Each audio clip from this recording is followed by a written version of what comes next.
नमस्कार मंडळी. तर आज आपण तांदूळ जराही न भिजवता, पीठ जराही फर्मेंट न करता अगदी 10 ते 15 मिनिटात तयार होणारा छान असा तांदूळाचा पिठाचा ढोकळा आपण बनवून तयार करणार आहोत. आणि हा ढोकळा तुम्ही बघू शकता एकदम स्पंजी, मऊसूत आणि जाळीदार झालेला आहे. कुठलीही पूर्वतयारी न करता आपण हा बनवलेला आहे, तो एकदमच सोपा आहे. आणि आता उन्हाळ्यामध्ये नाश्त्याला काय खावं काही समजत नाही ना, मग अशा पद्धतीने हलका-फुलका जाळीदार हा ढोकळा तुम्ही कधीही बनवून खाऊ शकता. एकदम छान आहे. अगदी लहानांपासून मोठ्यांपर्यंत सगळे आवडीने खातील एवढा छान हा ढोकळा बनवून तयार झालेला आहे. आणि बघू शकता, तुम्हाला दिसत असेल किती मस्त स्पंज हा झालेला आहे. अगदी झटपट आपण बनवून याला तयार केलेला आहे. मस्त जाळीदारसुद्धा झालेला आहे आणि चवीलासुद्धा एकदम छान लागतो. चला तर लगेच आपण बनवायला सुरुवात करूया. तर हा ढोकळा बनवण्यासाठी ना मी ते 1 वाटी एवढं तांदळाचं पीठ घेतलेलं आहे. तर सुरुवातीलाच कुठली एखादी वाटी किंवा कप घ्यायचा, त्याने सेट करून घ्यायचे. आता मी हे तयार तांदूळाचं पीठ घेतलेलं आहे. तुमच्याकडे जर नसेल तर तुम्ही घरीच मिक्सरला तांदूळ बारीक दळूनसुद्धा याचं पीठ तयार करून घेऊ शकता. तर 1 वाटी एवढं तांदळाचं पीठ घेतलं आहे. त्याच वाटीने पाऊण वाटी एवढा मी बारीकवाला रवा घेतलेला आहे. तुम्ही दोन्हीचं प्रमाण सेम ठेवलं तरीसुद्धा चालेल.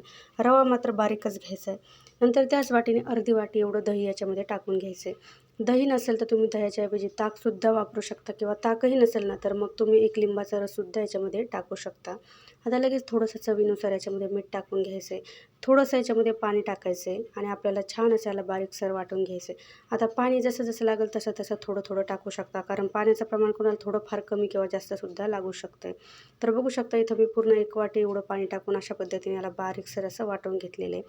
आणि बघू शकता याची कन्सिस्टन्सी जास्तही पातळ नाही किंवा जास्तही जाडसर नाही, अशा पद्धतीचं हे बॅटर पाहिजे आपल्याला. अगदी जास्तही पातळ नाही करायचं किंवा थोडंसं घट्टसुद्धा नाही ठेवायचं, अशाच पद्धतीचं पाहिजे. आता त्याला व्यवस्थित मिक्स करून घेतलेले आहे. आता लगेच त्याच्यामध्ये ना 1 ते 2 चमचे आपल्याला छोटाले तेल टाकून घ्यायचं आहे. तर तेलामुळं हा ढोकळा मस्त असा सॉफ्ट बनतो आणि आपल्याला खातानासुद्धा घशामध्ये अडकत नाही. त्यामुळे फक्त थोडंसं तेल याच्यामध्ये टाकून घ्यायचं आहे. आणि तेल टाकल्यानंतर आपल्याला थोडंसं अशा पद्धतीने याला मिक्स करून घ्यायचं आहे. आता याच्यामध्ये आपण रवा टाकला आहे, त्यामुळे हे बॅटर आपल्याला थोडा वेळ 10 मिनटं आपल्याला असंच झाकून साईडला ठेवून द्यायचं आहे, म्हणजे रवासुद्धा छान असा फुलला जातो. आता तोपर्यंत एखादं मोठं भांडं किंवा एखादी कढई गॅसवरती गरम करायला ठेवायची. त्याच्यामध्ये 1.5 ते 2 ग्लास पाणी टाकून घ्यायचं आहे. त्याचमध्ये आपल्याला असं एखादं स्टँड ठेवून घ्यायचं आहे किंवा स्टँड नसेल तर तुम्ही छोटीशी वाटी किंवा प्लेटसुद्धा याच्यामध्ये ठेवू शकता. आणि हे पाणी झाकण ठेवून आपल्याला 10 मिनटं चांगलं असं गरम होण्यासाठी ठेवून द्यायचं आहे. आता लगेच आहेत ना, ज्या प्लेटीमध्ये किंवा ज्या ताटामध्ये ढोकळा बनवायचा ना, त्याला खाली थोडंसं तेल लावून घ्यायचं आहे. असं तेल लावून व्यवस्थित त्याला ठेवून द्यायचं, म्हणजे आपला ढोकळा अजिबात खाली ताटाला चिकटणार नाही. आता 10 मिनिट झाले आणि 10 मिनिटानंतर छान असं बॅटरसुद्धा आपलं व्यवस्थित मुरलेलं आहे, तुम्ही बघू शकता. आता लगेच याच्यामध्ये काय करायचं, एक इनोचं पॅकेट असतं ना छोटं, ते इनोचं पॅकेट याच्यामध्ये टाकून घ्यायचं आहे. आता इनोचं पॅकेट टाकून घेतल्यानंतर हा इनो ना आपल्याला ॲक्टिवेट करण्यासाठी एकदम थोडंसं याच्यावरती पाणी टाकून घ्यायचं. एकदम थोडंसं पाणी टाकून व्यवस्थित असं याला मिक्स करून घ्यायचं आहे. तर बघू शकता आपलं बॅटर कसं छान असं फुलायला लागलेलं आहे. अगोदर किती होतं आणि इनो टाकल्यानंतर बघू शकता किती हे फुललेलं आहे. छान अशी जाळीसुद्धा पडलेली आहे. इनो टाकल्यानंतर फास्टमध्ये आपल्याला याला मिक्स करून घ्यायचं आहे. एकाच साईडने याला व्यवस्थित असं मिक्स करायचं आहे. आणि लगेचच आपल्याला काय करायचं, ज्या ताटाला आपण तेल लावून घेतले ना त्याच्यामध्ये हे टाकून घ्यायचं आहे. तर हे टाकून घेतानाचा व्हिडिओ माझ्याकडून स्किप झाला आहे. तर बघू शकता अशा पद्धतीने ह्या ताटामध्ये मी हे काढून घेतलेलं आहे. त्याच्यावरती थोडीशी आपल्याला लाल मिरची पावडर टाकून घ्यायची आहे. हे पूर्णपणे ऑप्शनल आहे, तुम्हाला नसेल टाकायची तुम्ही नाही टाकलं तरीसुद्धा चालेल. याच्याऐवजी तुम्ही काळी मिरी पावडर टाकली तरीसुद्धा चालेल. तर बघू शकता लगेचच आपलं इथं पाणीसुद्धा उकळलेलं आहे. आता उकळलेल्या पाण्यामध्ये लगेच हे ताट आपल्याला ठेवून द्यायचं आहे आणि याच्यावरती झाकण ठेवायचं आहे. आणि झाकण ठेवून ना 10 ते 15 मिनिटं हा ढोकळा आपला छान असा वाफून घ्यायचा आहे. तर बघू शकता व्यवस्थित असं झाकण ठेवायचं आहे. आता झाकण ठेवलं 10 ते 15 मिनटं छान असा आपण ढोकळा वाफून घेऊया. तर बघू शकता 10 ते 15 मिनटानंतर मी गॅस बंद करून घेतला आहे. 5 मिनटं झाकण असं ठेवलं. 5 मिनटानंतर काढून घेतलं तर बॅटर चाकूला अजिबात चिकटत नाही, म्हणजे आपला हा ढोकळा बनवून तयार झाला आहे. याला थंड होण्यासाठी ठेवून देऊया, तोपर्यंत आपण फोडणी तयार करून घेऊया.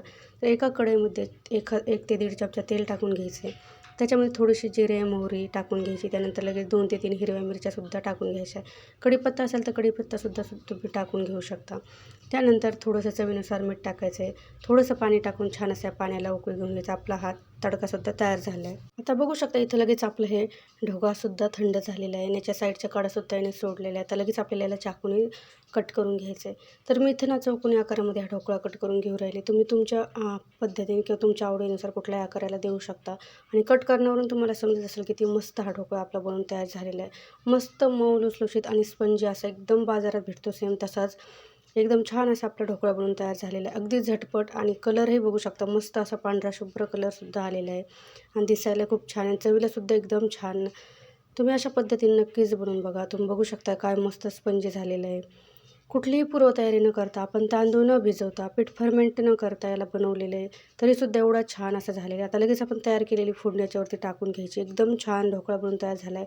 कशी वाटली की रेसिपी कमेंटमध्ये सांगा. रेसिपी कुठल्याही क्षणी थोडी जरी आवडली असेल ना तर प्लीज एक लाईक नक्कीच करा आणि चॅनलवरती नवीन असताना चॅनललासुद्धा सबस्क्राईब करा. तुम्ही एक लाईक केले ना की मला व्हिडिओ बनवण्यासाठी आणखी प्रोत्साहन मिळतं. त्यामुळं कुठल्याही क्षणी रेसिपी थोडी तरी आवडत असेल ना तर प्लीज लाईक नक्कीच करा. अशा पद्धतीने झटपट तयार होणाऱ्या तांदळाच्या पिठाचा ढोकळा नक्कीच तुम्हीसुद्धा ट्राय करा. गॅरंटी देऊन सांगते पहिल्या वेळेस जरी बनवत असताना अजिबात चुकणार नाही. एवढ्या सोप्या पद्धतीत हा बनवून तयार होईल. नक्की बनवून बघा. कशी वाटली रेसिपी सांगा. आवडल्यास लाईक करा. रेसिपी बघितल्याबद्दल धन्यवाद.